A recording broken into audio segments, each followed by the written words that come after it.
Hey, so before we get started, I wanted to say that I made a Facebook page called Land of the Band um, to sort of be a gathering site or a hub for those of us who've been banned to reconvene and reconnect and be able to, say where we're going, if we're going to Discord or if we're going to Rumble or Parlor, if it ever comes back. Um, and maybe for those of you who follow certain people and then they get banned, if we can get a big enough following, you'll be able to go there and find out where their new spot is or what their new name is or whatever. So if you're on Facebook at all, give me a follow there. I'm the only one that's currently on my page. We'll see if it catches on. All right, thanks. Here we go. Today is February 1st, and we're quickly approaching 1 year, going into the second year of this COVID madness. And I just wanted to reflect on, what has happened.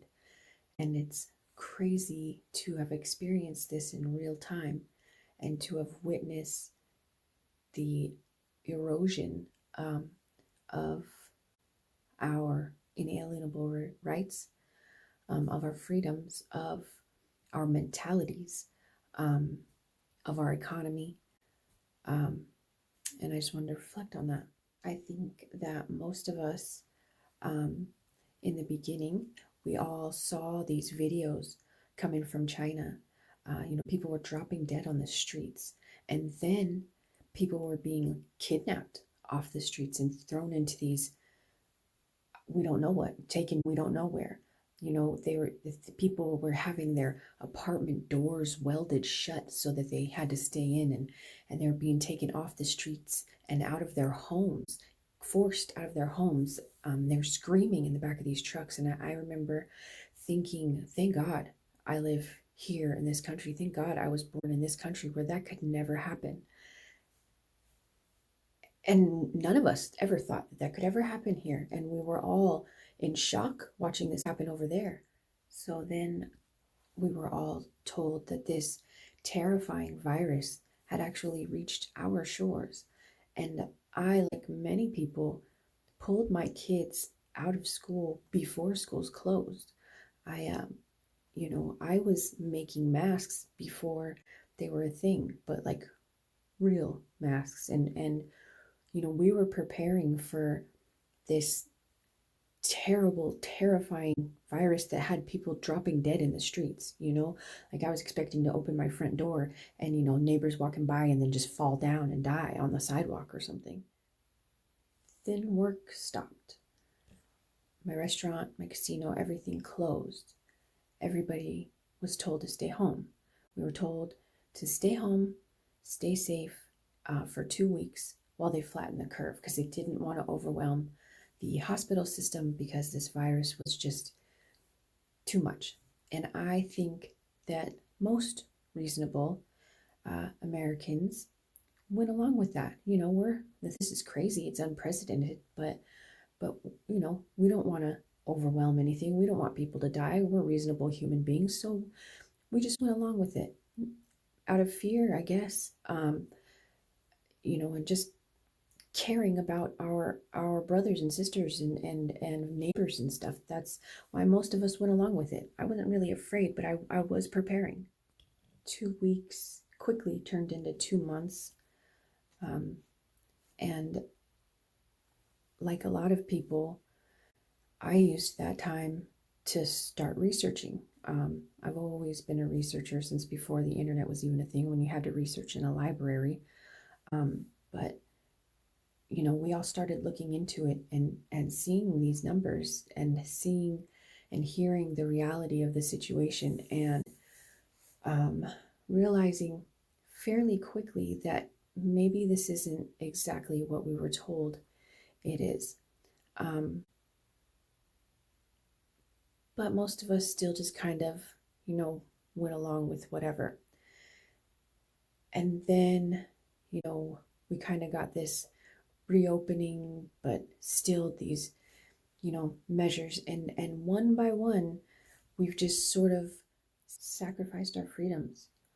One by one, these things were taken away, and myself and other people were not cool with that, and we've done what we can, protested, simply not complied. Non-compliance is probably the best thing. Um, Civil disobedience, but some people do not believe in our Constitution, our Bill of Rights, that there's certain inalienable rights that you are given by your Creator. They believe that those rights are alienable, that they are bestowed upon you by the government.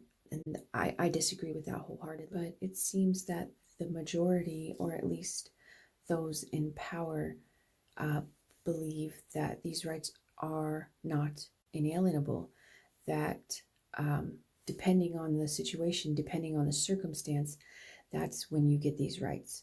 And they can be taken away. That's not what our Constitution reads, but that's what's happened. We've seen some people trying to fight back in the judicial system, but we haven't really heard very much about them, killing it and winning. Otherwise, we wouldn't be under these tyrannical draconian measures anymore. So we've gone along with this, okay, we lock down. Okay, we open back up. Okay, we'll wear face masks at work. Okay, we'll wear face masks to the grocery store. And then now we're at this censorship stage. And, now people are, okay, we won't talk about election fraud.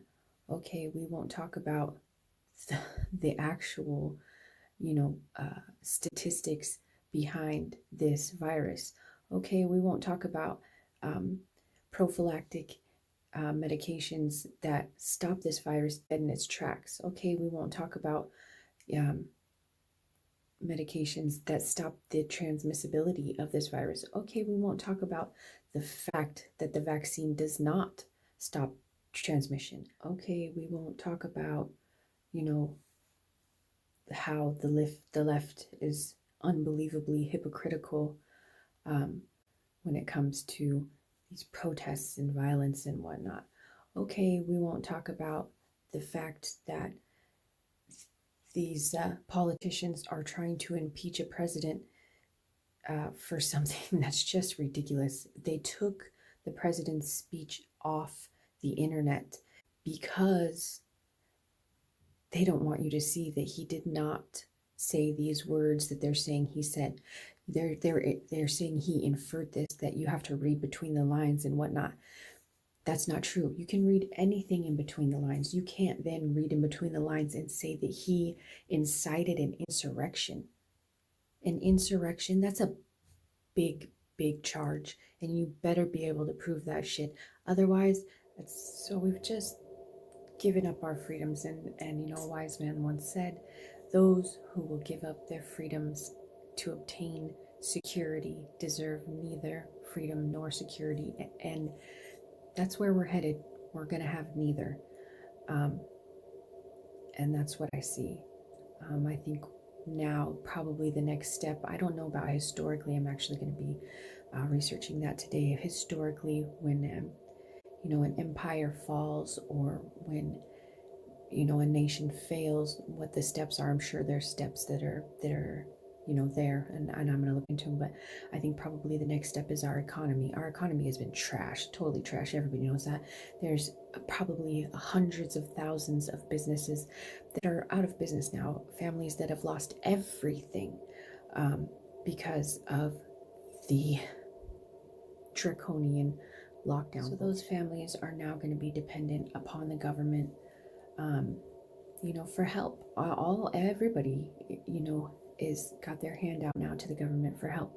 And all of those hands, if those hands would make a fist and stand up to the government and give them one of these, and just open their shit, that would be much better than putting a hand out. And if they all did it at once, you can't be stopped. Just a suggestion. I'm one of the lucky ones, I guess. My job really hasn't been affected too much, even though I live in a community, a retirement community. It's nothing but old people here, um, and they're not afraid.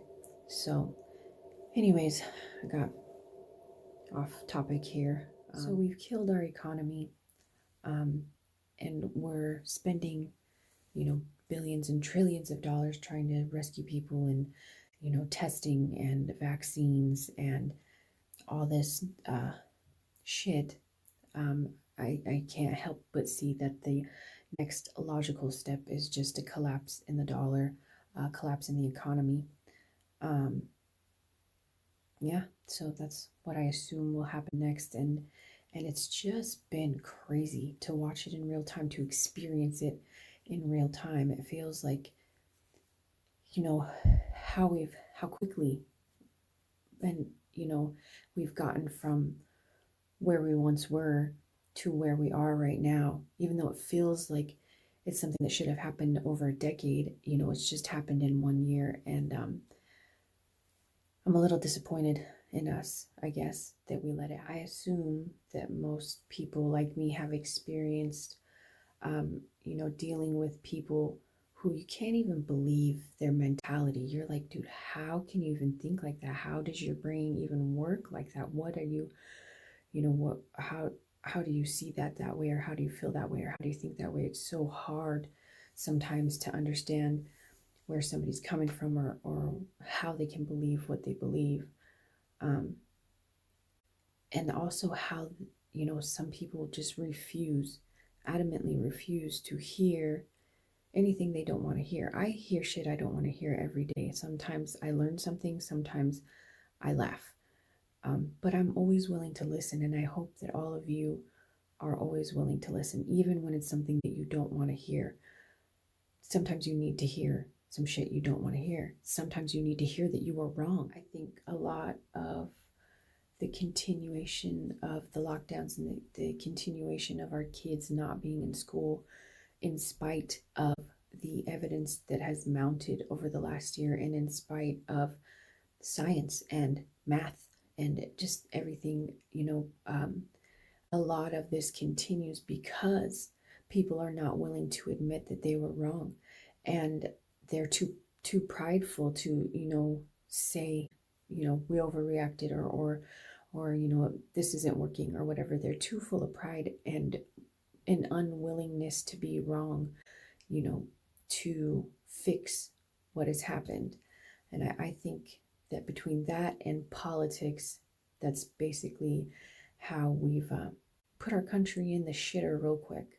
And I'm not talking about just the government and the Congress, anyways, those in power. I'm talking about average everyday citizens who maybe have gone along with this too long and fought so hard tooth and nail against our freedoms and our liberties, and fought for these lockdowns or whatever. They don't want to or cannot now fight for change, and so are willing to let us go to hell in a handbasket rather than admit the truth. And that drives me crazy. So I think maybe it's half and half, those who are unwilling to admit their error, and maybe those who are in a place of ignorance, those who have not investigated, those who trust everything that the MSM tells them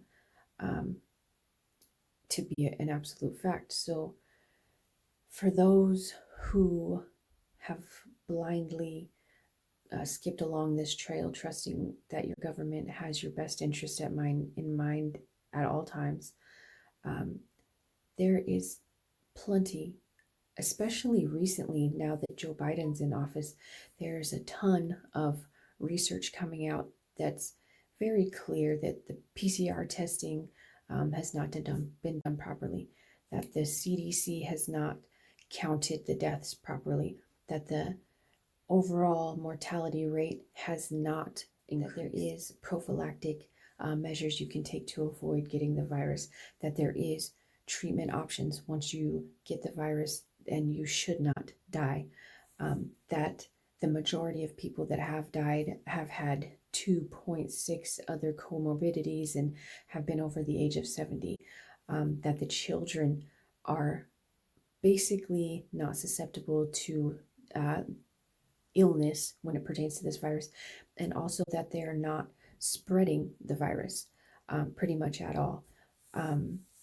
And you know that that lockdowns have not really worked.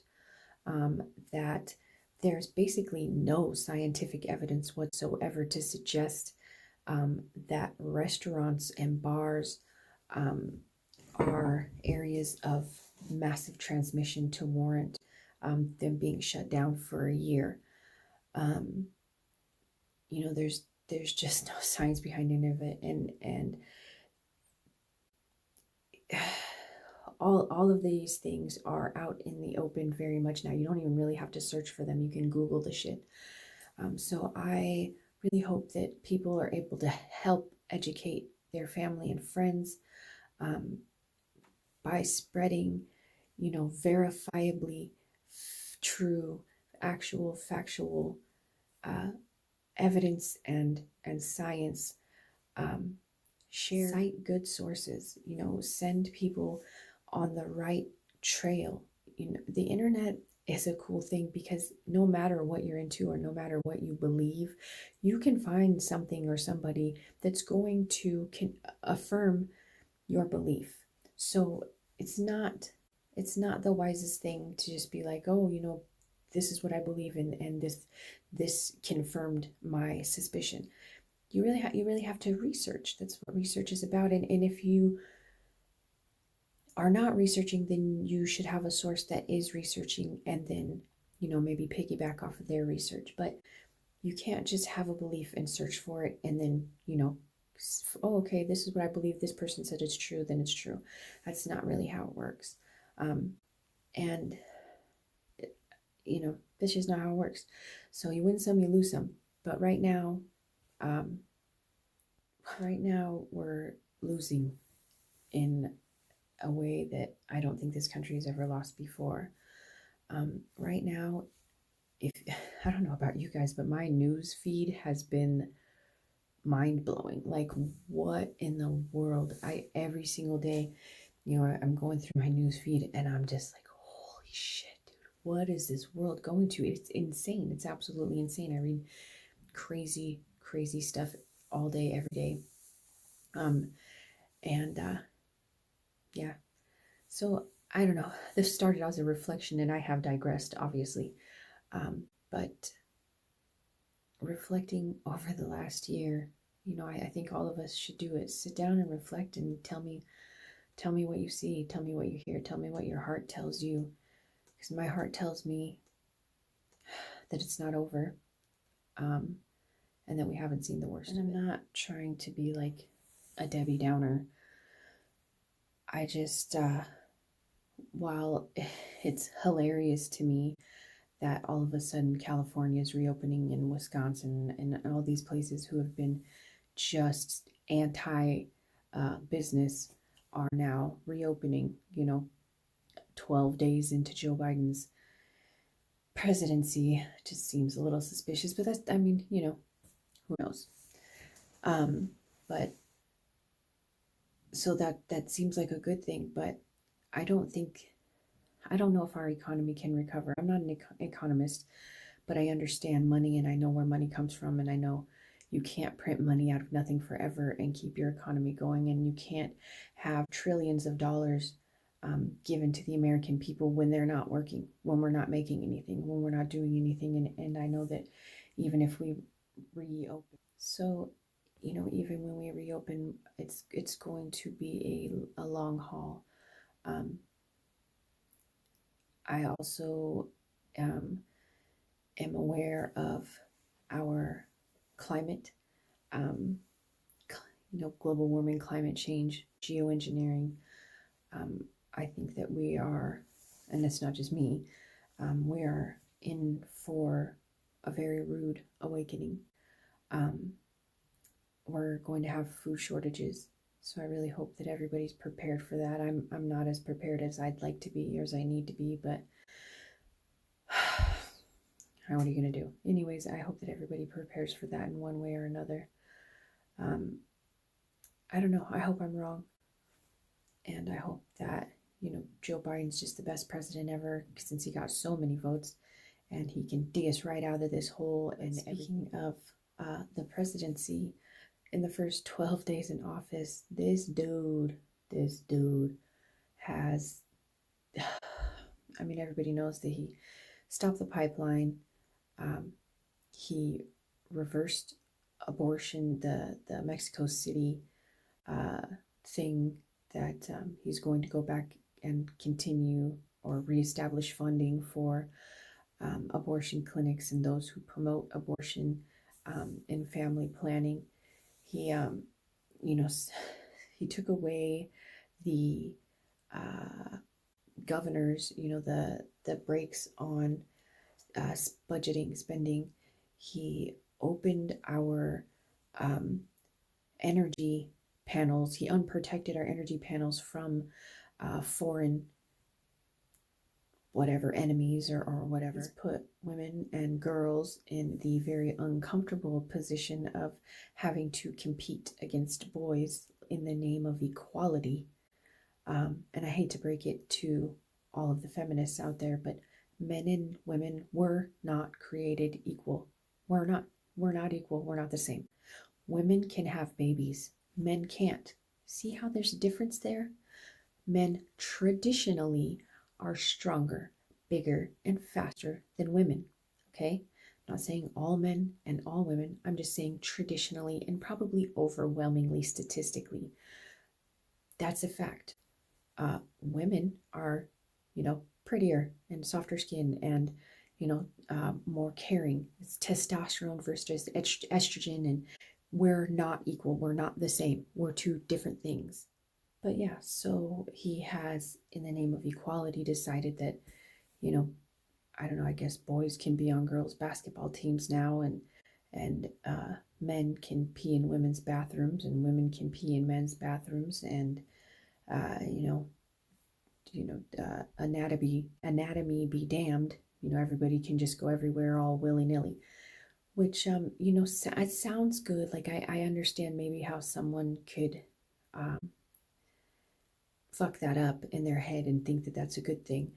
And I don't care if I don't care what anybody wants to be. If you're a boy and you were born in a girl's body, then be a boy. I don't care. But I don't care. I don't care who you love. I don't care who you sleep with. I don't care. To each their own. That's your freedom. That's your liberty. And I believe that. But at the same time, we need to be realistic and we need to be, keep things. Some things are traditionally the way that they are for good reason. There's a reason why, boys aren't on the softball team. There's a reason why girls aren't on the football team. And I'm all for breaking through barriers and whatnot. And I God forbid we have to hold anybody back. I don't want to do that. But I think maybe we need to just use common sense and know that men and women are not the same. Should they get paid the same for doing the same job? Yes, dude, that's duh. If they're doing the same thing, they should be paid the same. But we're not the same. We were not created the same. We're two different things. And that's okay. It doesn't mean one's less and one simply means that when we were created, that we were created with certain specific things in mind. We're good cop, bad cop. We're soft and hard. We're, whatever. And the, it's the yin and yang. They go, we have an inlet and an outlet. It goes together. It goes together. You need that balance. And it's okay. It's okay, ladies, to admit that we are not equal. We are not the same. But again, it doesn't mean one's less and one more. There's women out there that prove that every day. There's men out there that prove that every day. We're we are equal in the sense of importance, but not physically, anatomically. Um, we're not the same that way, and we should be. Again, I digress. Anyways, I'm just really impressed with the first 11, 12 days of this presidency, that one single man can so erode everything and undo at an alarming rate something that took another man 4 years to do, all by himself, without any permission or vote or agreement from anybody. And I respect the Constitution and the rights of the president, so,